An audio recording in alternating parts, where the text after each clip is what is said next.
जिससे कोई बुलंदी है मजबूत और जिससे कोई बुलंदी है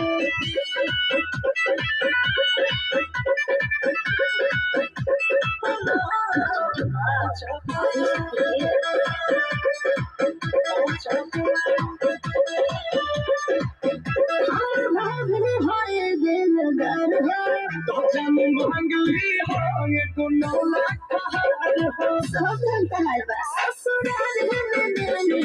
अरे तो शादी खातिर हम बनी तो यार हो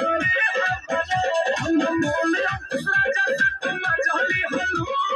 हम खुश राजा से तुम चली हलू ससुर जी से कोई बुलंदी है